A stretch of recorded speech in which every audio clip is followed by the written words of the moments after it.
रसिक श्रोत्यांना नमस्कार. आज आपण ऐकणार आहोत सौ वसुधा पाटील यांची एक सुंदर भावनिक कथा. सिंधू.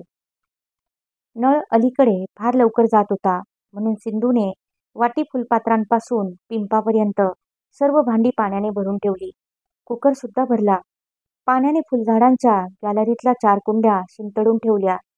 मोलकरीण येणार नव्हती, म्हणून सर्वांचे कपडे भराभर धुवून पिळे तसेच ठेवून घाईघाईने ती स्वतःही कावळ्याची आंघोळ उरकून पुन्हा बादल्या, प्लास्टिकचा टब काठोकाठ तिने भरून ठेवला आणि मध्येच पटकन नळ गेलाही.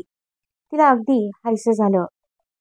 संध्याकाळी पुन्हा हाच खेळ याच तऱ्हेने करायचा या नुसते कल्पनेनेही ती वैतागली. दोन्ही सुना आणि दोन्ही मुलगे सकाळी गाड्या गाठून ऑफिसला पळणार.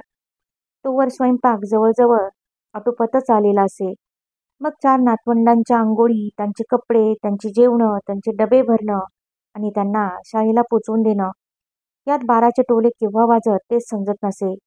घर एकदा निवांत झालं की मग तिला कळत असे की आपला जीव किती थकलाय, पाय किती वळलेत, अंग कसं कसकसतंय, ही भूक किती आळत चालली इथे. जेवणावरची तिची वासनाच तोवर उडालेली असे. कसेबसे 2 घास पोटात ढकलून ती वर पाण्याचा पेला डोसून ती मागली सगळी आवरावर कशीबशी करून टाकायची की मग पुन्हा हॉल, मुलांच्या खोल्या, मधला पॅसेज, तिची स्वतःची छोटीशी खोली, यातून तुरू फिरून साफसफाई, सामानाची लावालाव वगैरे उचापती करत राहायची. तोवर दुपारचे 2 वाजायचे. मग एक लहानशी डुलकी घ्यायची. सकाळच्या पेपरचं वाचन, टीव्हीवरचा एखादा खास कार्यक्रम, की मग लगेच दुपारचा चहा. मुला नातवंडांसाठी एखादा ताजा गरम पदार्थ आणि शिवाय रोजचं निवडणं, टिपणं, दळणाची तयारी, संध्याकाळच्या स्वयंपाकाची तयारी. यात संध्याकाळचे 6 वाजायचे. एकदा मुलं आणि सुना हाशहुश करीत घरी येऊन पोचले की ती मोकळी झालेली असायची. पहाटे 6 पासून जो घराचा रामरगडा सुरू व्हायचा तो संध्याकाळी 6-7 वाजेपर्यंत सुरूच, क्षणाची विश्रांती म्हणून नाही. तरी सर्वांना वाटायचं की सासूबाईंनी संध्याकाळचा स्वयंपाक करणं, सर्वांना वाढणं, मागली आवराआवर करणं, हेही आणखी सर्व केलं तर काय हरकत आहे, त्या घरीच तर असतात. तसं खूपदा सुचूनही झालं होतं म्हणा. पण सिंधूने एकदाच निस्पष्ट शब्दात सांगितलं होतं, संध्याकाळी 6 नंतर घरात मी एकही काम करणार नाही. तेवढंही तुम्हाला झेपत नसेल तर एखादी स्वयंपाकीण ठेवा, नाहीतर नोकऱ्या सोडून तुम्ही घरी बसा आणि आपापले संसार, नि नवरे नि मुलं बाळं सगळं सगळं सांभाळा. आयुष्यभर उस्तवारी काढून काढून मी आता खूप थकले. 65 झाली आता माझी. आता कसली माझ्याकडून दिवसभरांच्या कामांची अपेक्षा करतात. सकाळपासून संध्याकाळपर्यंत मी राबते, ते काय थोडं झालं? संध्याकाळ मला मोकळी हवी. मला देवळात जायचं असतं, नातेवाईकांकडे, शेजाऱ्या पाजाऱ्यांकडे जायचं असतं, बागेत जाऊन बरोबरच्या बायांबरोबर बोलाय बसायचं असतं. तुमच्या संसारात किती दिवस गुरफटून बसू मी? मला मोकळा वेळ नको का थोडा तरी? मला आता विश्रांतीची गरज नाहीये का? तेव्हापासून कुरकुर, फणफण बंद झाली होती. तसा सासूसुनांमध्ये वाकडेपणा नव्हताच. दुरावा, तेढ वगैरे काही पण नव्हती. पण त्याही ऑफिसचं काम आटोपून लोकलच्या गर्दीतून घुसमटून येताना जाम दमूनच यायच्या. जराही ताकद अंगात शिल्लक राहिलेली नसायची. उत्साह बित्साह पार विरून गेलेला असायचा. त्यात घरी आल्याबरोबर पोरांची गडबड, त्यांच्या अभ्यासाची कटकट, नवऱ्याचं चहापाणी वगैरे वगैरेंनी आधीच त्यात रासून जायच्या. लगेच संध्याकाळच्या स्वयंपाकाचं संकट आ वासून समोर उभं राहील. अक्षरशः आता वैतागून वैतागून रोजच कावलेल्या स्थितीतच असत. म्हणून त्यांची कुरबुर चाले. पण सिंधूने ती कणखरपणाने कायमची बंद करून टाकली होती. सगळ्या घराची संपूर्ण जबाबदारी तिने आपल्या खांद्यावर घेतली होती आणि थकल्या पावलांनी का होईना पण ती व्यवस्थित रीतीनं पार पाडत होती. संध्याकाळी मात्र तिला उसंत हवी होती आणि नाईलाजाने का होईना सुना तिला ती देत होत्या. दोन्ही मुलं तिच्या आज्ञेत शिस्तीत होती. नातवंड तिच्या ताब्यात आणि प्रेमानं बांधलेली होती. म्हणून सिंधूचा प्रत्येक दिवस शारीरिक थकव्याने उजाडत होता आणि मानसिक समाधानात मावळत होता. उद्याची तिला चिंता नव्हती. आजवर दुर्दशेमुळे कष्ट एवढे उपसले होते की थोडी थोडी सुखसुद्धा तिला आत्ताशा खूप मोठी भासत असत. एकच मानहानीचा तीक्ष्ण शस्त्रासारखा सल उरात नित्य विलक्षण सलत होता, तो म्हणजे परागंदा झालेला नवरा. धाकटी निर्मल 3 महिन्याची असताना 5 मुलांचा पोरवडा तिच्या एकटीच्या गळ्यात टाकून तो जो घर सोडून पळाला होता त्याचा अजून पत्ता नव्हता. आपल्या मागे आपली मुलं जगली की मेली, बायकोची काय वाताहत झालीये याची त्याने एकदाही कधी वास्तवपुस्त केल्याचं तिला आठवत नव्हतं. एकदा जो गेला तो गेलाच. वकिलीचा चांगला चालता व्यवसाय होता, उत्तम संसार चाललेला होता. घरदार, शेतीवाडी सारं काही व्यवस्थित होतं. गावात मान होता, प्रतिष्ठा होती. ते सारं सोडून क्षणाचाही विचार न करता तो एकाएकी निघूनच गेला. का? कशासाठी? कोणाकडे? कुठे? असे हजार प्रश्न पुढे उभे राहिले. पण आजवर एकाही प्रश्नाचं तिला उत्तर मिळालेलं नव्हतं. प्रथम त्याचा तिने खूप शोध घेतला होता, पण कुठेही मागमूस लागला नव्हता. मग तिने त्याचा नादच सोडून दिला. एकटी असती तर निदान माहेरी तरी जाऊन राहता आलं असतं. पण 5 मुलांना घेऊन झालं तरी कुणाकडे आणि किती दिवस राहणार? माणसाकडे स्वाभिमान म्हणून काय चीज असते की नाही? तिने लाचारीनं असं आई वडिलांकडे, भावा बहिणींकडे जाऊन राहायचं जिद्दीने नाकारलं होतं. आणि मुलांनाही इतर कुणाकुणाकडे अनाथ म्हणून राहायला ठेवून देण्याची तिची इच्छा नव्हती. बँकेत पैसाही शिल्लक नव्हता.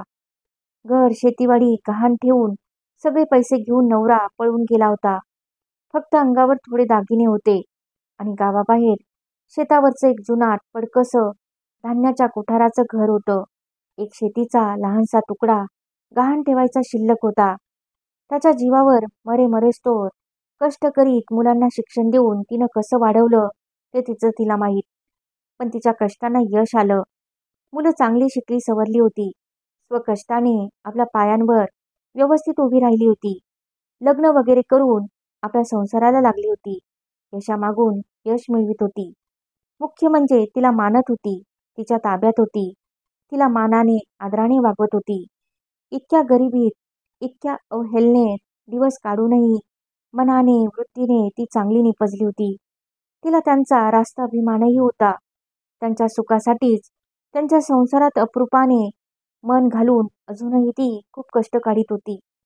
प्रकृतीने अतिशय सुदृढ आणि शरीराने काटक असल्यानेच तिने आयुष्यातील हा दुःखांवर दुःख रचलेला भला मोठा डोंगर धीराने जिद्दीने पार करून अखेर सुखांची ही तळ घातली होती. त्यामुळे तिच्या स्वभावातही एक प्रकारचा ताठपणा, कठोरपणा आणि परखड स्पष्टपणा आलेला होता. कुटुंबातल्या सर्वांविषयीचा मायेचा ओलावा अर्थातच हृदयात खूप मोठ्या प्रमाणात साचलेला होताच, परंतु परखडपणामुळे तो सहजासहजी अगदी जवळून जाणवत नसे एवढंच. म्हणूनच मुलंही मायेच्या गोडव्यापेक्षा कर्तव्य भावनेने तिला जास्त जपत असत, जास्त मानत, जास्त सावरून धरत.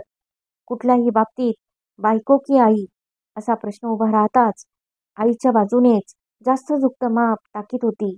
आणि त्यांच्या बायका हे जाणून होत्या, पूर्णपणे ओळखून होत्या. म्हणून त्याही नेहमी नमतं घेण्याच्याच मार्गाला लागत. घरात अटीतटीचे भांडणतंटे क्वचितच होत. कपाळात तिडीक भरवणारे वादविवाद अगदी क्वचितच होत. कुरबुरी, खुसफुशी झाल्या तरी तेवढ्या वेळेपुरत्याच असत. कारण सिंधूचं शांतपणे दिलेलं अखेरचं एकच उत्तर असे, मी आपली माझ्या खोलीत शांतपणे बसून नाहीतर निजून राहीन. 2 वेळ चहा आणि थोडंसं जेवण दिलं तरी माझं भागेल. मला आणखी काही नको तुमचं.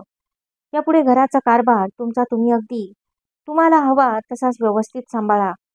माझी उगाचच लुडबुड त्यात नको. मी आपले शांतपणे हरिहरी म्हणत उरलेले दिवस आनंदात काढीन. आणि मग नोकरदार सुनांना हे उत्तर परवडण्यासारखं नसे. सासूच्या जीवावरच घराचा संसाराचा गाडा अगदी व्यवस्थित शिस्तीत चालला होता.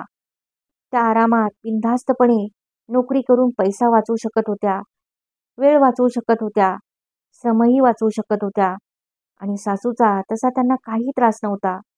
आपल्या परीने वागण्याचं भरपूर स्वातंत्र्य तिनं त्यांना दिलं होतं. त्यांच्या खाजगी व्यवहारात, खाजगी गोष्टीत चुकून सुद्धा ती कधी लक्ष घालत नव्हती. आपल्या व्यथांची बुणवूनही त्यांच्या मागे कधी लावत नव्हती. घर, सुख, शांती, समाधानाने भरलेलं होतं. ते तिच्यामुळंच हे त्या पूर्णपणे जाणून होत्या. मग त्या कशाला तिची मर्जी बिघडवणार? आजची सकाळ मात्र जरा वेगळी उगवली होती. सकाळी सकाळीच धाकट्या सुनेला वांत्या सुरू झाल्या होत्या आणि कंबर मुरगळून स्वस्थ चित्ताने ती आपल्या खोलीत आरामात ओढली होती.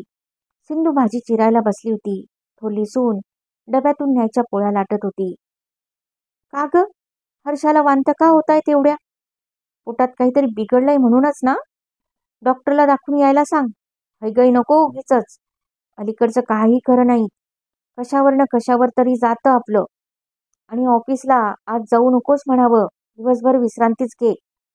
सिंधू आपल्या सुनेला सांगत होती. विनया गालातल्या गालात हसून तिला म्हणाली, अहो तिची पाळी चुकलीये. 8-10 दिवस वर गेलेत. कालच मला ती सांगत होती. सिंधू एकदम गप्प झाली. दोघींनाही आता 2-2 मुलं झालेली होती. प्रत्येकीला एक मुलगा आणि एक मुलगी. आता आणखी तिसऱ्याची जबाबदारी कशाला? आत्ताच्या दिवसात झेपतंय का कुणाला? आणि परवडणारं तरी आहे का?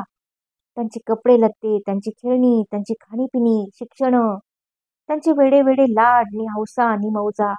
काय एक ना दोन, हजार भानगडी. त्यातून दुखणी, बहाणी, डॉक्टरनी औषध पाणी, हे सगळं वेगळंच. हवी कशाला ती नवी जबाबदारी आता? बरं घरात पाय स्थिर असेल तर ठीक, पण या जाणार आपल्या नोकरीवर. म्हणजे आता या नव्याचं कोण बघणार? त्याला कोण सांभाळणार? अखेर जिम्मेदारी आपल्यावरच ना? म्हणजे आपण या जंजाळातून सुटू पाहतोय तर पुन्हा पुन्हा आपलं गोतावळं नव्याने गळ्यातच येतंय की. 2-2 मुलांवरच थांबायचं ठरवलं होतं. त्याचं काय झालं अखेर? सिंधूचं कामातलं लक्ष उडालं. विजय चहाला आला तेव्हा तिने स्पष्टच विचारलं, विजय, हर्षाला काय झालंय? आता ही नवी जबाबदारी कशाला घेतली ती अंगावर? तुम्ही सुशिक्षित माणसं ना रे. रेडिओ टीव्हीवर ठणाणा करून तिने त्रिकाळ ओरडतायत. वर्तमानवाले रोजच्या रोज छापतायत. तरी तुम्हाला उमज पडत नाही काय? आता या नव्याला कोण सांभाळणार? माझ्यात काही ताकद नाही हो राहिली आता. तिची आई नेहमी नेहमी आजारी आणि ही प्रकृतीने अशी नाजूकच. म्हणून पहिली बाळंतपण मी इथंच घरात काढली. आता नाही बाबा मला हो जमणार. आधीच सांगून ठेवते. आधीच आहेत ती 4 सांभाळता सांभाळता माझ्या नाकी 9 येत आहेत. हे 5वं नाही हो माझ्याच्याने सांभाळलं जाणार. घरात बाई ठेवा हवं तर 24 तास कामाला. नाहीतर तिच्या आईला सांभाळायला सांगा बाबांनो. माझा अगदी पार कस काढून घेऊ नका रे. मी अगदी पार थकले. जन्मापासून कष्ट आणि कष्टच काढते. माहेरी सर्वात मोठी म्हणून कामाची रास माझ्याच मागे. आणि सासरी तर काय बघायलाच नको. तुमच्या वडिलांनी नुसते उजेडच उजेड पाडून ठेवलेत ना. पण तेव्हा अंगात ताकद होती, मनात जिद्द होती, म्हणून कसं तरी एकदाच रेटून नेलं. आता नाही हो मला जमणार. तुमची तुम्ही काहीतरी व्यवस्था बघा बाबांनो, आणि मला सोडवा आता या जंजाळातून. विजयने मुकाट्याने चहा प्याला आणि काहीतरी थातूर मातूर उत्तर देऊन तो तिथून निघून गेला. सिंधूच्या मनाला ते फार लागलं. नंतर पुन्हा नको जाऊ म्हटलं तरी हर्षा कसं बस एकदाच आपल्या आवरून ऑफिसला हट्टाने निघूनच गेली. अहो रजा शिल्लक ठेवली पाहिजे आई आता. एवढ्या तेवढ्या कारणाने दांड्या मारायची आता सोयच राहिलेली नाही. असं जाता जाता ती हळूच म्हणाली. सिंधू एकदम खटावली. नंतर सगळी रोजची कामं घाईघाईने आवरून त्या आरशासमोर येऊन उभी राहिली. या वयातही अजून छान दिसत होती. टकटकीत गोरा चेहरा, त्याच्या भोवती पांढऱ्या केसांची दाट महिरप, सतेज लखलखीत डोळे, बांधाही अगदी सडसडीत नि काटकच होता. नुकती कुठे 50-52 वर्षे ओलांडल्यासारखी वाटत होती. अजून सगळे दात शाबूत होते. सुनाही तऱ्हेतऱ्हेच्या सुंदर तलम प्रिंटेड साड्या तिला आणून द्यायच्या. मॅचिंग ब्लाऊज पीसेस आणून द्यायच्या. नव्या फॅशनचे ब्लाऊज शिंप्याकडून शिवून आणून द्यायच्या आणि तीही हौसेने अगदी टापटिपीने राहायची. म्हणून 65तही अगदी उठून दिसायची. मुलांनी दिलेले पाटल्या, बांगड्या, मंगळसूत्र, गळ्यातला दुहेरी कोप, कानातल्या ठसठसीत कुड्या, बोटात ठसठसीत अंगठी, हे सगळे दागिने अपूर्वाईने रोज घालून असायची. तिच्या अंगावर सोनं अगदी झळाळून उठून दिसायचं. घर जसं अगदी स्वच्छ टापटिपीचं, तशी सिंधूही जेव्हा बघावं तेव्हा अगदी स्वच्छ झळझळीत नी टापटिपीतच असायची. तोंडावरून पावडरचा एकाचा थर लावताना एकदम तिच्या लक्षात आलं की गळ्यात मंगळसूत्र नाहीये. तिच्या काळजात लख्खन काहीतरी चमकल्यासारखं झालं. तसं आपल्या नवऱ्याचं आणि त्या मंगळसूत्राचं नातं तिने मनातल्या मनात कधीच तोडून टाकलेलं होतं. भावनात्मक दृष्टीने काहीच त्याचा संबंधच राहू दिला नव्हता. पण 2.5 तोळ्याचं मंगळसूत्र हरवलं तर आजच्या दिवसात मुलांचं नुकसान किती होईल हाच प्रश्न तिच्या मनात पहिला प्रथम उभा राहिला. विजय नेहमी चेष्टेने तिला विचारायचा, आई, हे दागिने तुझ्यानंतर तू कुणाला देणार आहेस? मलाच ना? वा रे पठ्ठ्या, त्यातले अर्धे मला हवे आहेत हं. आपण दोघांनी मिळून त्या आईला घातलेत, हो की नाही ग आई? पण अगदी खरं खरं सांग हं. अगदी मनापासून तुला कुणाला द्यावेसे वाटतात ग? आम्हाला दोघांना की आमच्या बायकांना? अजय पण मस्करी करायचा. मग एकदा सारी गप्पा करत बसलेली असताना ती मुद्दामच म्हणाली होती, हे बघा, मी आधीच सांगून ठेवते, माझे हे दागिने तेवढे माझे आहेत. बाकी या घरात माझे काही नाही. मी ते माझ्या मर्जीप्रमाणे मला हवं त्यांना वाटून देणार. कळलं ना? नीट ऐका. हे सगळे दागिने मी माझ्या 2 नातींना सारखे वाटून देणार आहेत. अगदी सारखेच. तुमच्या सुनांसाठी मात्र तुम्ही दागिने करा नव्याने. पण हे माझ्या या फुलासारख्या गोड नातींसाठीच फक्त. त्यांना दुसऱ्या कुणी हात सुद्धा लावायचा नाही. समजलं का? मंगळसूत्रातलं 2.5 तोळे सोनं मात्र मी आपल्या दोन्ही नातवांना गळ्यातला चेंज करण्याकरता देणार आहे. तर आता मंगळसूत्रच जागेवर नव्हतं. नसताच एक व्याप होऊन बसला. तिनं प्रत्येक खोली झाडून तपासून घेतली. कुठे मिळालं नाही. अखेर शेवटी न्हाणीघरात तिने फेरी मारली. तर तिथे बादलीच्या मागे ते तुटून उघडून पडलेलं दिसलं. तिने ते उचलून स्वच्छ धुवून वगैरे घेतलं. तसं सुताने घट्ट बांधून पुन्हा गळ्यात घालता येण्याजोगं होतं. पण तिने ते तसंच कपाटात ठेवून दिलं. परत घातलंच नाही. रोज कुंकू लावताना कधीमधी मंगळसूत्र धुवून स्वच्छ करताना तिला नेहमी प्रश्न पडायचा, कुणाच्या नावे हे कुंकू आपण लावायचं? का म्हणून हे मंगळसूत्र आपण गळ्यात घालायचं? ज्याच्यासाठी हे सर्व घालायचं तोच मुळी सगळा संसार उधळून देऊन आपल्याला मी आपल्या मुलांना देशोधडीला लावून कुठे परागंदा झालाय काय माहीत. आता त्याच्याशी कसले संबंध जोडून धरायचे नि कसलं नातं टिकवून धरायचं ते आज सुद्धा तोच प्रश्न पडला. तिने मग विचारांच्या गोंधळातच धुतलेले कपडे वाळत टाकले, 4 घास खाऊन घेतले आणि झाकपाक करून आपल्या खोलीत जाऊन खाटेवर अंग टाकून दिलं. पूर्वी कधी परिस्थिती अत्यंत वाईट आली असताना नाईलाजाने अंगावरचे जे काही 3-4 दागिने शिल्लक होते ते तिने सर्व विकून टाकले होते. त्यातच सोन्याचं जुन्या पद्धतीचं मंगळसूत्र सुद्धा. पुन्हा मंगळसूत्र होऊन गळ्यात घालण्याचा तिला अजिबात इरादा नव्हता. रागारागाने तिने तसं ठरवलंच होतं. पण दोन्ही पोरांनी स्वतःच्या हाताने काळे मणी आणि पितळी वाट्यामणी ओवून तिला मंगळसूत्र करून आणलं होतं. आई, तुझा ओकाबोका गळा बरा दिसत नाही. आम्हाला बघवत नाही त्याच्याकडे. आणि भाऊंबद्दलही तसं काही वाईट वगैरे कळलंय कुठे? आपण आपलं ते जिवंतच आहेत आणि येतील कधी ना कधी. असंच धरून चालूया ना. कशाला उगीच वाईट मनात आणायचं? काकुळतीने ते तिला म्हणायचे. तिने मग नाईलाजाने का होईना पण मुकाट्याने ते मंगळसूत्र गळ्यात बांधलं होतं. पुढे मुलांची चांगली परिस्थिती आली तेव्हा त्यांनी तिला एक एक दागिना करून अंगावर चढवला. त्यात नव्या पद्धतीचं मंगळसूत्रही करून घातलं. तिने मात्र आता आपल्या नवऱ्याला मनातून कायमचा हाकलवून टाकला होता. तसे त्याचे जवळचे लांबचे नातेवाईक खूप होते, पण अडचणीच्या काळात मदतीचा हात देण्यासाठी कोणी पुढे आलं नव्हतं. कवडीची ही मदत त्यावेळी कुणी केली नव्हती. खरं तर प्रत्येकाची घरं शेतीवाडी होती. घराचे आंबे, फणस, नारळ, कोकम, काजू होते. प्रत्यक्ष पैशांनी नसली तरी सहानुभूतीने, इतर वस्तूंनी तरी थोडीफार मदत करणं सहज शक्य होतं.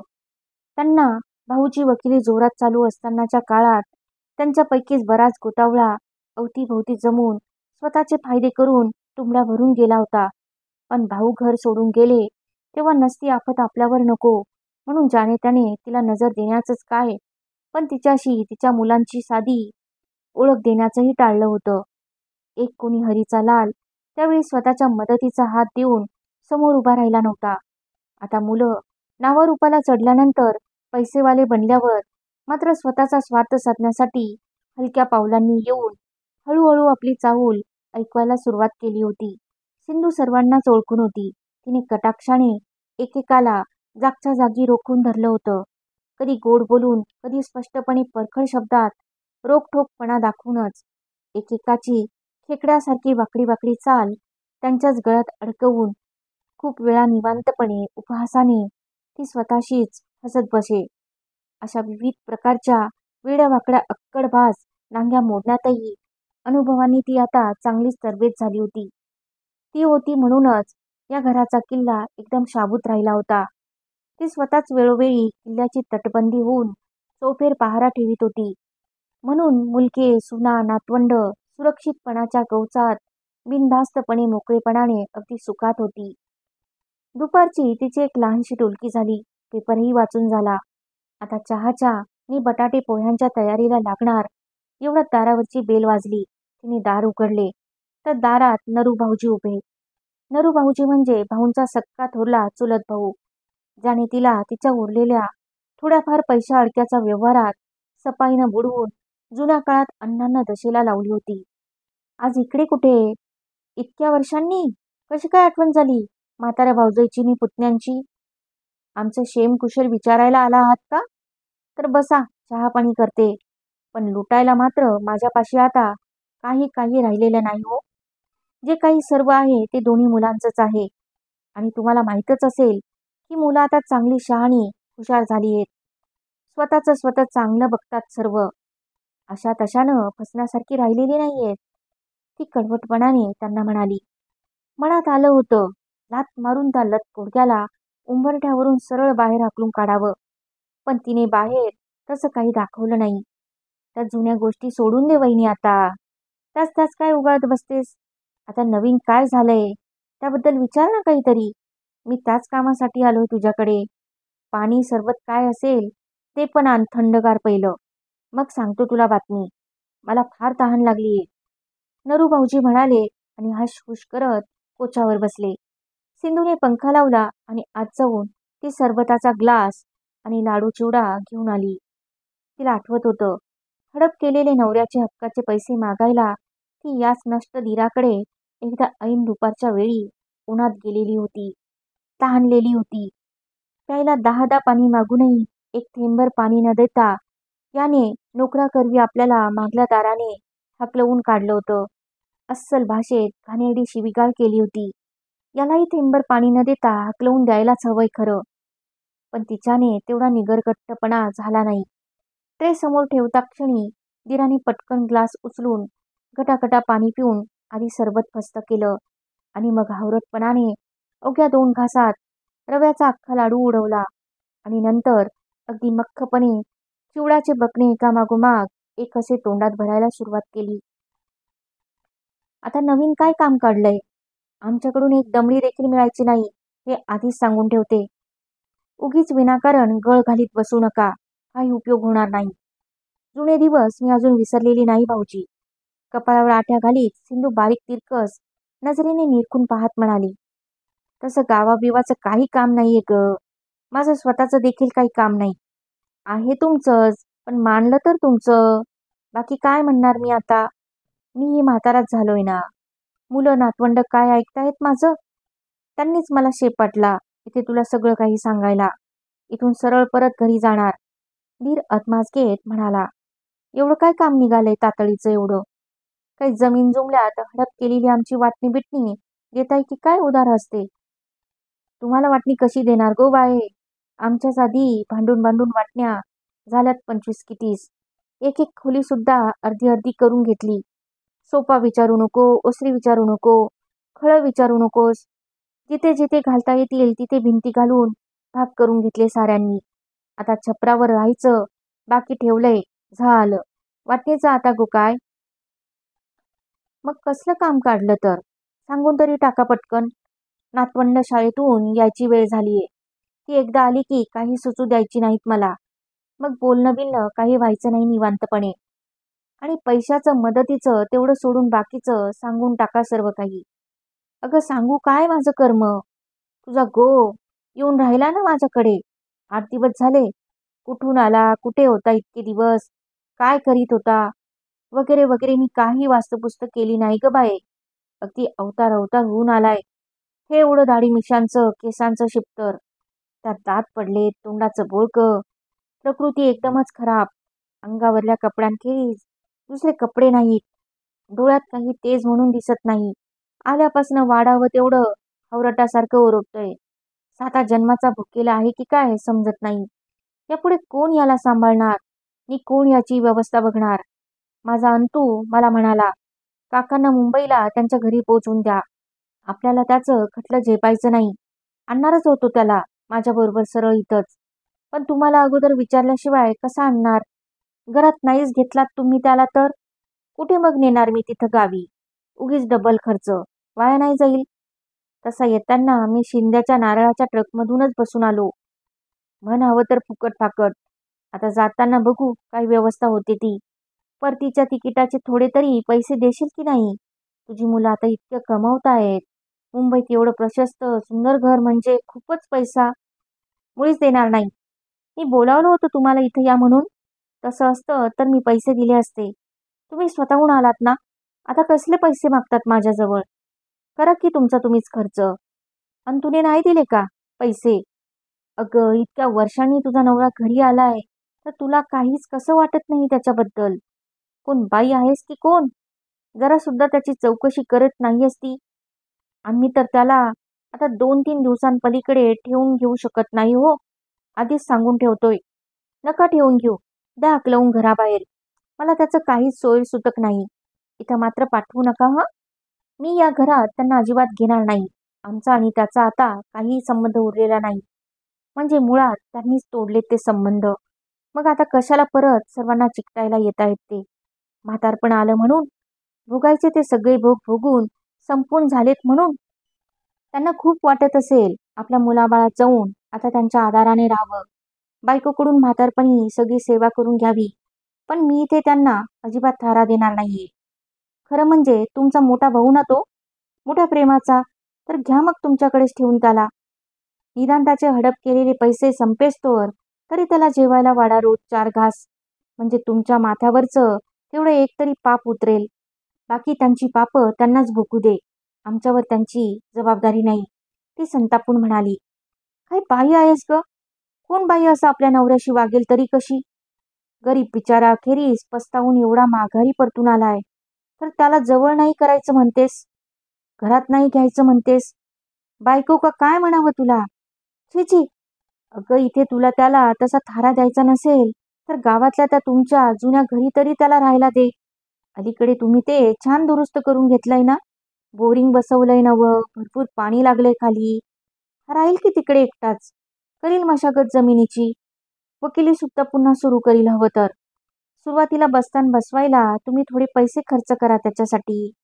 काय वाया जायचे नाही ते. मुलांच्या वडिलांसाठीच उपयोगी होतील ना ते. चावी देतेस का त्या घराची? बघ घर साफसूफ करून ठेवतो नेऊन त्याला तिथे. काही जरुरी नाही. मी काही त्या घराची चावी देणार नाही कुणाला. ते घर मी फक्त माझ्यासाठी ठेवलंय. इथली जबाबदारी संपली की शेवटचे दिवस तिथं गावात काढायला म्हणून. मुलांकडून माझ्याच नावावर करून घेतलंय ते मी. त्याची चावी नाही मिळायची तुम्हाला. त्यांना तिथं राहायला दिलं म्हणजे आपल्या या नात्या निमित्ताने तुम्हाला तिथं आत घुसून बसतान बसवायला बरं. सध्या जागेची टंचाईच आहे ना. मला काय तुमचा कावा समजत नाही हो. पण मी देखील आता पूर्वीची राहिलेली नाही भाऊजी. टक्के टोनपे खाऊन चांगली शहाणी निवस्तात बनले. तेव्हा चावी नाही मिळायची तुम्हाला. ही काळ्या दगडावरची रेग आहे. तुम्ही भाऊ भाऊ मिळून काहीही करा. पण त्यांना इथं आणायचं नाही बिलकुल. मुलं आपल्या बापाला ओळखणार सुद्धा नाहीत अशी परिस्थिती आहे. तर कसली आली आहे नातीनी गोती. मी असल्या फुसक्या नात्याला कवडी किंमत देत नाही. तुमचं झालं ना आता खाऊन पिऊन? तर मग उठा आता. मला वेळ नाहीये तुमच्याशी फालतू गजाली करीत बसायला. त्यांना माझा एवढाच निरोप द्या की उरीपोटी अतुनात कष्ट करून मुलांना वाढवलंय, शिकवलंय, या परिस्थितीपर्यंत आणून पोचवलंय ते मी. तुम्ही तेव्हा ढुंगणात शेपटी घालून घरातून पळाला होतात. आता पोरांवर कुठलाच अधिकार सांगू नका. त्यांचा आणि तुमचा काहीही संबंध नाहीये. मी तर तुमची मेल्यातच गणना करते. आता तुमचं तुम्ही काहीही करा. चला निघा आता. तुम्ही आलात तसे टळा इथून. तुम्हाला चहा पाणी केलं इथवर तरी तुमच्याशी मी बोलले चालले ही मेहरबानी समजा. मला तुम्ही पाण्याचा घोट सुद्धा प्यायला दिला नव्हतात. तुमच्या दारी आले होते तेव्हा हे मी अजून विसरलेले नाही. त्या शिव्याही कानात अजून तापलेल्या शिसाच्या रसाप्रमाणे जळताहेत. तुम्ही ते विसरू नका म्हटलं. पुन्हा इथे येण्याची तस्दी घेऊ नका. कृपा करा. नरू भाऊजी मुकाट्याने उठला आणि स्वतःशीच काहीतरी बडबडत घराबाहेर पडला. बहुतेक हिच्या मुलांचं तळपट हो असंच काहीतरी असणार. तिने संतापाने धाडकन दरवाजा बंद केला आणि ती स्वयंपाकघरात आली. मग तिने स्वतःसाठी चहा बनवला, मुलांसाठी, नातवंडांसाठी पोहे बनवले आणि संध्याकाळच्या स्वयंपाकासाठी चिरणं कातणं सुरू केलं. रोजचीच ही कामं, पण आज काहीतरी भलतंच बिनसून गेलं होतं. अवधानाने दोनदा हात भाजला आणि दोनदा पिळीवर कापला. तिने पोटभर हळद चेपून पुन्हा कामांना सुरुवात केली. अखेर कणिक मळून झाली. सुकलेल्या कपड्यांच्या घड्या करून प्रत्येकाच्या जागेवर जाऊन ठेवून दिल्या. पुन्हा एकदा घराची साफसफाई झाली आणि नेहमीप्रमाणे बेल ठणाणा वाजली. मुलं शाळेतून आली होती. तिने दरवाजा उघडला. मुलं आल्या आल्या घरभर उधळली. तरी शिस्तीत त्यांनी कपडे बदलले, आपापली दप्तरं जागेवर नेऊन ठेवली, हातपाय स्वच्छ केले आणि मग दूध प्यायला, पोहे खायला टेबलावर येऊन बसली. दार बंद करताना पोस्टमनने आत टाकलेली सगळी पत्र तिने नीट गोळा करून टेबलावर लावून ठेवली. त्यातल्या एका मळक्या पाकिटावरचं अक्षर तिला जुन्या ओळखीचं वाटलं. पत्र अजयच्या नावावर होतं. उलट सुलट करून तिने पोस्टाचे शिक्के बघितले. एक शिक्का गावचा होता. तिच्या मनात संशयाने लगेच जाळं विणलं. पत्र नवऱ्याने तर लिहिलं नसेल. आपण आल्याची वर्दी देणारं, स्वतःला जवळ ठेवून घेण्याबद्दलची भीक मागणारं, गयावया करणारं. ती एकदम अस्वस्थ झाली. मग तिचा जीव थाऱ्यावर राहिला नाही. आणि त्या भरात कधी केलं नव्हतं ते तिनं केलं. उकळत्या पाण्याच्या वाफेवर धरून तिने ते पाकीट फोडलं आणि आतलं पत्र वाचलं. तिच्या मनातल्या शंकेप्रमाणे पत्र नवऱ्याचंच होतं आणि त्यात लिहिलं होतं, धाकटी निर्मला झाली आणि मला एकाएकी विरक्ती आली. चंपाबाईच्या खुनाचा खटला जिंकलो होतो. खूप पैसा मिळाला होता. पण कशात काही गम्य वाटेना. मन एकदम रिकामं रिकामं झालं होतं. देवळातल्या पळसुले महाराजांनी मोक्षाचा मार्ग दाखवला म्हणून मी घर सोडून कुणाला काही न सांगता सवरता थेट बनारस गाठलं. कुणाकडून तरी दीक्षा घेतली आणि संन्यासाचा मार्ग धरून देशभर विपन्नावस्थेत भटकत राहिलो. आजपर्यंतचं सगळं आयुष्य असं भटकंतीतच घालवलं. पण त्यानं काहीही साध्य झालं नाही. फौजदारी वकील करतात ती सगळी पापं मी केली होती. गुन्हेगारांना मोठी फी घेऊन वेळोवेळी शिक्षेतून वाचवलं आणि निष्पापांना शिक्षा दिल्या. निदान भयंकर मनस्ताप तरी दिला. त्यांच्यावर फारच अन्याय केला. या पापांच्या जाणीवेची भूतं डोक्यातून अजूनपर्यंत शेवटी गेली नाहीत की नाहीतच. भरकटलेलं डोकं घेऊनच जसाच्या तसा मी परत घरी आलो आहे. बाप म्हणून तुमच्या बाबतची कोणतीही जबाबदारी मी उचलली नाही याची फार खंत आहे. शिवाय तुमच्या आईलाही या विक्षिप्तपणापायी मी जी शिक्षा भोगायला लावली आहे त्याची ही जाणीव मन पोखरून काढत आहे. आता जर पुन्हा मी एकटा राहिलो तर पुरता ठार वेडा होऊन जाईल असंच मला वाटतंय. तेव्हा इथून मला उचला आणि तुमच्यात घेऊन जा. मला जास्त काही लागत नाही. मी एक भुक्त आहे. जास्त कपड्यांची मला जरुरी लागत नाही. मी हरिहरी म्हणत कुठंतरी एका कोपऱ्यात स्वस्थ पडून राहीन. माझा कुणाला कसला त्रास होणार नाही याची खात्री देतो. मी तुमची सर्वांची मनापासून माफी मागतो. पुन्हा पुन्हा माफी मागतो. आता हातून काही कामधंदा होईल असं वाटत नाही. मी फार फार थकलो आहे. मला इथून घेऊन चला. मी काही फार दिवस जगणार नाही हे नक्की. तेव्हा शेवटचे उरलेले दिवस तुमच्या सर्वांच्या सहवासात मला काढू द्या. त्याने तरी जीवाला शांती मिळते की नाही ते बघतो. मी फार अस्वस्थ आहे. माझ्यावर दया करा. मी त्या लायकीचा नाहीये. पण पुन्हा पुन्हा विनंती करतोय की माझ्यावर दारात आलेला एक भिकारी समजून दया करा की मला तुमच्या पदरात घ्या. तुमचाच भाऊ. पत्र वाचून होताच सिंधूचं मन प्रथम कळवळलं. मग संतापाने पुन्हा खळखळून भरून आलं. ती मागचं काही म्हणजे काहीच विसरू शकत नव्हती.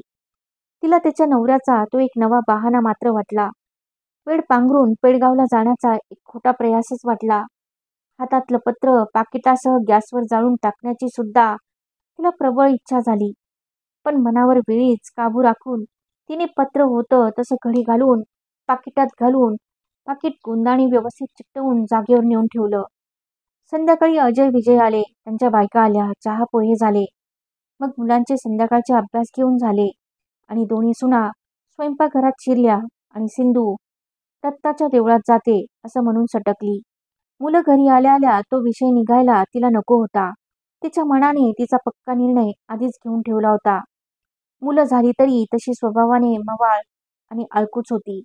कडाडून भांडावं, जाब विचारावेत, ताठर राहावं, कठोरपणाने निर्णय घ्यावेत हे त्यांच्या वृत्तीतच नव्हतं. एकदम साधी, सरळ आणि दरवेळी स्वतःची समजूत घालून घेऊन इतरांशी मृदूपणे वागणारीच होती. पत्र वाचताच लगेच बापाबद्दलची दया, सहानुभूती मनात दाटून येणार आणि त्यांना आणायला दोघंही धावणार हे तर नक्कीच होतं. आणि आपण तर त्या गोष्टीला कडाडून विरोध करणार. मग वादावादींनी भांडणांना संध्याकाळपासूनच सुरुवात कशाला? रात्री जेवल्यावर नित्य नियमाप्रमाणे सारी जण एकत्र येऊ तेव्हा बघू काय होतंय ते. देवळात, मैत्रिणीकडे, शेजाऱ्यांकडे थोडा थोडा वेळ बसून गप्पा गोष्टी करण्यात वेळ घालवूनही भांबावलेल्या मनानेच रात्री 8 वाजता ती घरात शिरली. मुलांची पंगत नुकतीच संपली होती. त्यांचे बिछानेही घालून झाले होते. टीव्ही चालूच होता. जेवणाचं टेबल पुसून पुन्हा दुसऱ्या पंक्तीची तयारी चालली होती. मला जेवायचं नाहीये ग. कुमुदकडे गेले होते तर थोडंसं खाऊन आले. मी 1 कप दूध आणि 1 केळं घेईन फक्त. तुम्ही जेवून घ्या. जरा वेळ टीव्ही बघत बसते बाहेर. आल्या आल्याच ती म्हणाली आणि हातपाय धुवून कपडे बदलून बाहेर येऊन बसली. दोघे मुलगे बाहेर तोंडावर बोट ठेवून अगदी शांतपणे टीव्ही बघत होते. पण त्याकडे त्यांचं अजिबात लक्ष नव्हतं हे त्यांच्या एकमेकांकडे अधूनमधून सूचक बघण्यावरून आणि बसल्या जागी चालवलेल्या चुळबुळीवरून तिच्या लगेच लक्षात आलं. जा रे, जेवून घ्या जा. दोघी वाढतायत ना. उशीर नको उगीचच. आणि त्या पोरांना त्यांच्या खोलीत जाऊन अभ्यासाला बसायला सांगा बरं. इथं टीव्ही भोवती गोंधळ नको. रात्री 11-11 वाजेपर्यंत बसतात. एकतर आजच्या मालिका त्यांच्यासाठी योग्य नाहीयेत आणि पुढच्या आठवड्यापासून त्यांची परीक्षा सुरू होते. तेव्हा परीक्षा संपेपर्यंत टीव्ही बंद म्हणून ठणकावून सांगा त्यांना. अभ्यास करू दे जरा जास्त. शाळेतल्या बायांचे शेरे नको आहेत उगीचच अभ्यासात कच्चे म्हणून ती दाटून येऊन म्हणाली. दोघेही उठले आणि स्वयंपाकघरात गेले. हर्षा गरम दुधाचा कप आणि केळ्याची बशी जवळ ठेवून गेली. जाताना ती हळूच म्हणाली, आई, तुम्हाला आता काळजी नको. डॉक्टरांकडे जाऊन मी सर्व तपासण्या करून आले. काही गडबड नाही म्हणाले. पाळी दुसऱ्याच कुठल्या तरी कारणाने पुढे सरकली असेल वाटतं. त्यांनी गोळ्या लिहून दिल्यात. घेतल्या की सारं काही ठीक होऊन जाईल म्हणाले. सुटले बाई एकदाची. काय पोटात काळ पडला होता माझ्या. अगं मग त्या वांत्या कशासाठी होत होत्या? अगदीच बेफिकीर राहू नका ग. काळजी घ्यावी स्वतःची स्वतः. काय खाल्लं होतं ते काल एवढं पोट बिघडेपर्यंत? मैत्रिणींबरोबर भेळपुरी आणि समोसे खाल्ले होते काल. तिची पार्टी होती ना भिशीची. शिवाय लस्सीऐवजी उसाचा थंडगार रस ढोसला. फार तहान लागली म्हणून. ते सगळंच नडलं बघा. अजीर्णच झाल्यासारखं वाटतं. बरं, 2 दिवस जेवू नकोस मग जास्त आता. तुझ्या आवडीचं जेवण असलं तरी. समजलंस का? लंघन करायला शिका आता हळूहळू. आणि बाहेरचं काही खात जाऊ नका ग. बरं असतं का ते? स्वच्छ बिच्छ असतं का? मेले भाज्या बिज्या सर्व सामान स्वच्छ दूधबीत असतील की नाही देव जाणे. हात सुद्धा मेल्यांचे घाणेरडे. हातात धरायचे फडके किती घाणेरडे. स्वयंपाकघर घाणेरडे. कसली मेली हाऊस तुम्हाला त्यांच्या हातचं खाण्याची देव जाणे. हर्षा गुपचूप आत पळाली. नाहीतर लेक्चर वाढतच गेलं असतं. सिंधूने टिपॉयवर नजर फेकली. सर्व पत्र फोडून झाली होती. वाचून नीट लावून ठेवली होती. सिंधू मग टीव्ही बघता बघता तयारीत बसून राहिली. मुलं प्रश्न कोणते विचारणार आणि आपण ठामपणाने आपले कठोर परखड विचार त्यांना कसे समजावून सांगायचे याच विचारात पार गळून राहिली. टीव्हीकडे नजर ठेवूनही पडद्यावरील दृश्य तिच्या डोळ्यात शिरतच नव्हती आणि संवादही कानी पडतच नव्हते. आतली जेवणं संपली. दोघेही मुलगे शांतपणे तिच्या दोन्ही बाजूला येऊन बसले. सुना स्वयंपाकघरातली सगळी झाकपाक करून आपापल्या खोल्यात जाऊन मुलांचे अभ्यास घेत बसल्या. आई, दूध केळं नाही घेतलंस का अजून? बरं नाहीये का तुला? भूक नाहीये का तुला? अजयने दुधाचा कप उचलून तिच्या हातात देत विचारलं. अरे, अलीकडे जास्त खाल्लेलं जिरत नाही मला. संध्याकाळी पोहे झाले. कुमुदकडे चकली, शंकरपाळे झाले. झालं. पोट भरलं माझं. अजून गच्चच आहे. दूध सुद्धा घ्यावं की न घ्यावं याच विचारात आहे मी. ठेवतो कप झाकून तिथेच. झोपताना घेईल हवं तर. सिंधूही शांतपणानेच त्यांना म्हणाली. आई, आज एक बातमी आहे नवी. वेगळीच आहे. हे पत्र वाचतेस का? एकदम शॉकिंग न्यूज. आपल्या भाऊंचं पत्र आलंय मला. वाचून दाखवू? ऐकतेस तू? अजय म्हणाला अगदी विनवणीच्या शब्दात. काही ऐकायचं नाही मला. बातमी समजली मला. आणि त्यावर मी माझ्यातर्फे निर्णय पण घेऊन ठेवलाय. तुम्ही काय करणार ते तुमचं तुम्ही ठरवा मात्र. सिंधू ठासून म्हणाली. म्हणजे कमालच आहे. अजय आणि मी संध्याकाळी एकत्रच तर घरी आलो. सगळी पत्रही तू देवळात गेल्यानंतरच फोडली. तुला कसं कळलं ग भाऊंचं पत्र आलंय म्हणून? तू आमच्या आधी वाचलंस की काय? पण पाकिट तर बंदच होतं. अजय आश्चर्याने म्हणाला. अरे, पाकिटावरचं हस्ताक्षर ओळखीचं नाहीये का माझ्या? कापऱ्या हातांनी लिहिलेलं असलं म्हणून काय झालं? पूर्वी तुमच्या वडिलांची सारी कागदपत्र मीच तर आवरून ठेवत होते ना. मी ताबडतोब ओळखलं अक्षर. आतला मजकूरही न वाचताच ओळखला. दुपारी तुमचे नरू काका गावाहून येऊन हे परत गावी आल्याची बातमी देऊन गेले ना, तेव्हाच मी मनात म्हटलं होतं की पाठोपाठ आता लगेच पत्र येणारच येणार म्हणून. मी म्हातारा झालेलो आहे. मला कुणाचा आता आधार नाहीये. माझे सगळे गुन्हे माफ करून मला घरात घ्या. माझ्यावर दया करा वगैरे वगैरे. हेच लिहिलंय ना? तर मग मला नकाच वाचून दाखवू. मला मुळीच ते ऐकायचं नाहीये काही. अगं असं काय करतेस? त्यांची काय अवस्था झाली ते तरी बघ. ते काही आपल्याला सोडून त्यावेळी नुसती मौज मजा करायला चैनीत उंडारायला गेले नव्हते काही. त्यांना विरक्ती आली होती म्हणून संन्यास घ्यायला गेले होते ते. त्यांनी काही आयुष्य चैनीत मजेत व्यसनात वगैरे भोगलेलं घालवलेलं नाहीये. उलट त्यांची अगदी पार दुर्दशा होऊन गेलीये. सगळ्या आयुष्याची वाताहत झालीये. तू वाच तरी हे पत्र, म्हणजे कळेल तुला त्यांची काय दैना झालीये ती. अजय अगदी कासावीस होऊन तिला म्हणाला. आणि कितीही झालं तरी ते आमचे वडील आहेत आई. झाल्या असतील काही चुका त्यांच्या हातून. भोगावी लागली असतील त्यांची फळं आम्हालाच आणि तुला सुद्धा. मी नाही कुठं म्हणतोय. पण आपलं अगदी जवळचं रक्ताचं नातं आहे ना. ते विसरून कसं चालेल आपल्याला? रस्त्यावर दारावर आलेल्या भिकाऱ्या टोकाऱ्यांना, पिवळ्या पांगण्यांना सुद्धा घरातलं अन्न, धान्य धुणं उपसून देतेस तू. तर भाऊंना नाही एक वेळ जेवायला घालणार का? एवढे हिंदीन होऊन आपल्याकडे ते जवळ येण्यासाठी याचना करतायत तर. अगं, आपण नाही म्हणूच कसं शकतो त्यांना? मला तर ते अन्याय केल्यासारखंच वाटेल बाबा. हो की नाही रे दादा? असलं पाप आमच्या हातून होणार नाही आई. तू विचार कर. बघ, एवढी कठोर नको होऊस प्लीज. विजय पण अगदी कळवळून गेला होता. सिंधू पटकन उठली, ताठरपणे म्हणाली. तुम्ही जसा आता विचार करता आहात ना, तसा मी कल्पांतीही करू शकणार नाही. कारण आपल्या बेजबाबदार वृत्तीने वागून त्यांनी माझ्यावर फार मोठा अन्याय केला आहे. मी जर त्यावेळी तुमच्या पाठीमागे खंबीरपणे एकदम ताठ अशी उभी राहिले नसते, तुमच्यासाठी मरेपर्यंत कष्ट केले नसते, तर तुम्ही देशोधडीला लागला असता.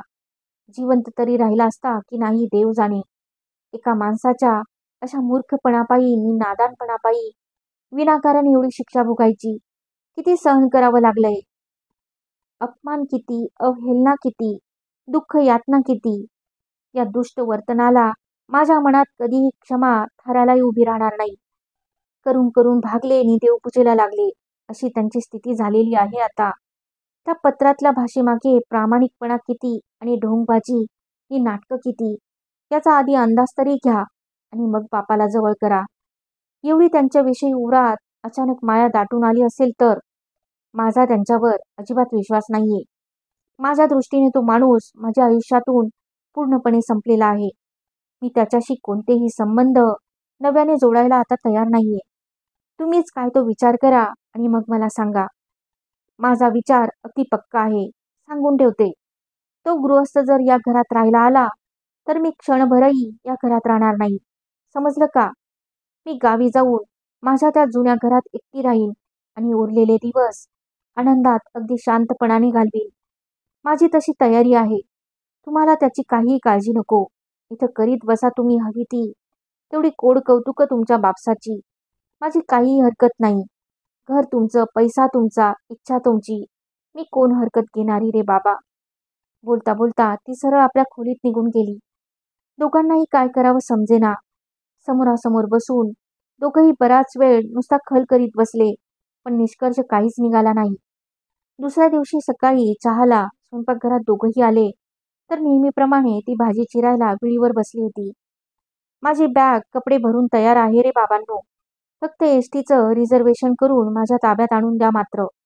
मी गावीच जाऊन राहणार म्हणते. नाहीतरी आताच्या घराचा सगळा व्याप झेपतच नाहीये मला.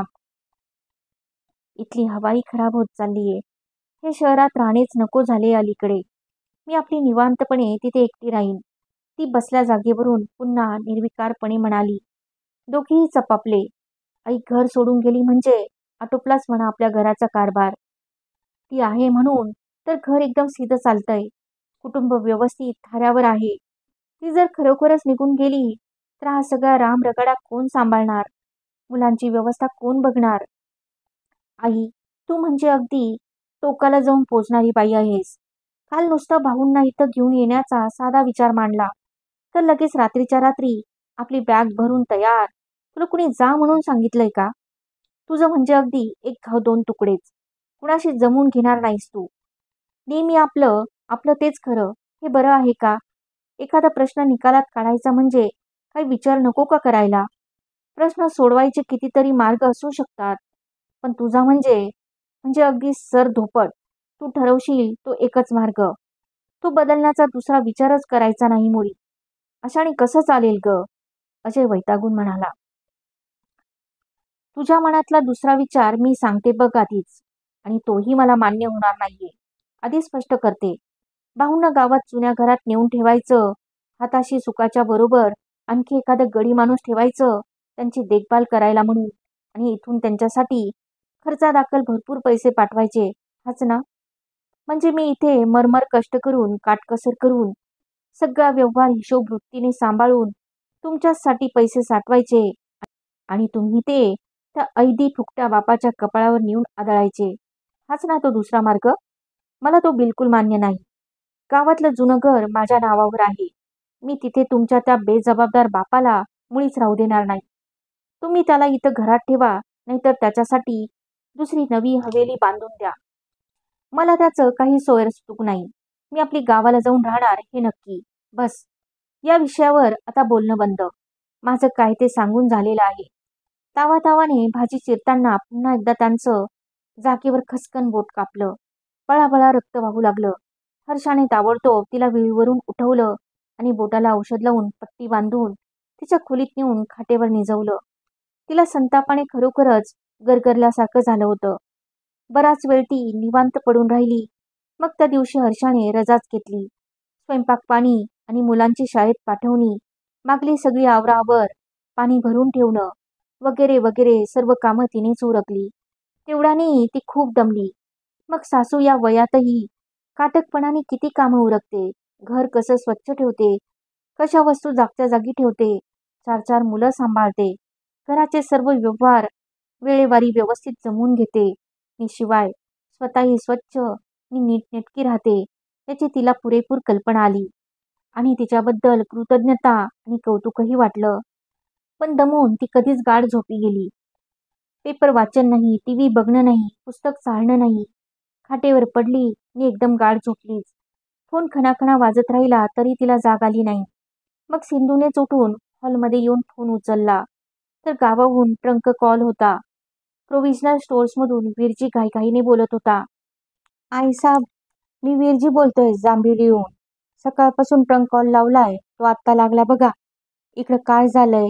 वकील साहेब येऊन राहिलेत ना गावामंदी. इतके दिस नरू काकाकडेच होते. पण आज सकाळपासनं नरू काकाने आणि त्यांच्या भास्करने मार मारून त्यांना घरामधून बाहेर काढलंय. मला लई वाईट वाटला. वकील साहेब आमच्या बापूजींचे दोस्त ना, एकदम जिगरी दोस्त. मी स्वतः आमच्या घरी यायचा त्यांना लई आग्रह केला, पण यायलाच तयार नाही. तुमच्या जुन्या घराच्या पायरीवर बसून एकसारखे रडते आहे बघा. म्हणते काय, मी माझी बाई आणि पोरं गमावून बसलो. माझे घरदार शेतीवाडी गमावून बसलो. मी नालायक आहे. मी नतद्रष्ट आहे. मला मोक्ष मिळला नाही. मला परमेश्वर भेटला नाही. काय पण मिळला नाही. आणि देवानंही महाभयंकर शिक्षा दिली या मला. असा काय बाय म्हणत बसला आहे. कपाळावर जोरजोरात बुक्की मारून घेतो आहे. गावातले समदे त्यांना आवरण्याचा प्रयत्न करते आहे. पण ते कुणाचं काय जी ऐकूनच घ्यायला तयार नाही ना. त्याला आता काय करणार? अखेरीस इंग्रज डॉक्टरने त्यांना सुई टोचली आणि आमच्या घरामध्ये आणून शांतपणाने जबरदस्ती निजवलाय. मी त्यांचा समधी काळजी घेईनच, पण तुम्ही कोणीतरी लगेच या ना आणि त्यांचं काहीतरी करा बघा खरं. त्यांची हालत लय खराब आहे. तुम्ही त्यांची काय फिकीर केली नाही ना तर अजिबात हाताला गावणार नाही बघा ते. तर तुम्हीच खुद यावा ना.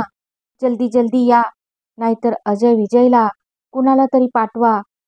तुमच्या सुखाला पण ते काही ऐकत नाहीत. तो एवढी त्यांची सेवा करायला बघतो, पण मग फोन मध्येच थांबला. सिंधूचे पाय उभ्या उभ्याच थरथरायला लागले. जीव एकदम गलबलून गेला. डोकं नुसतं सुन्न होऊन गेलं. पण लगेच थरथरत्या हाताने तिने अजयला ऑफिसात फोन लावला. अरे अजय, भीमजीच्या विरजीचा आत्ताच गावाहून ट्रंक कॉल आला होता. म्हणत होता भाऊंची तब्येत एकदम बिघडली. नरू काकांनी म्हणे त्यांना मारून सोडून आपल्या घराबाहेर काढलंय. सध्या विरजीने त्यांना आपल्याकडे आणून ठेवलंय. तर आता असं करा, मिळेल त्या एसटीची तिकीटं घेऊन दोघंही गावी जा आणि त्यांना ॲम्ब्युलन्सची व्यवस्था करून सरळ इथेच घेऊन या. खरं तर मी तिथंच त्यांना घेऊन राहिलं तर चालण्यासारखं आहे रे. म्हणजे काळजी नि व्यापच नसता कसला. पण मग इथे सगळा गोंधळच उडून जाईल ना. या दोघी तर नोकरीवर जाणार. घरातलं सगळं कोण बघणार? मुलांना कोण बघणार? तेव्हा त्यांना इथंच आणा म्हणजे बरं. एवढा रामरगाडा सांभाळते, तिथं आणखी एकाचं ओझं व्हायचंय. दुसरं काय करणार मग? भानावर नाहीयेत म्हणे ते. डॉक्टरांनी गुंगीचं औषध देऊन झोपून ठेवलंय म्हणे त्यांना. तर तुम्ही असे करा, पैसे वगैरे भरपूर बरोबर घेऊन जा.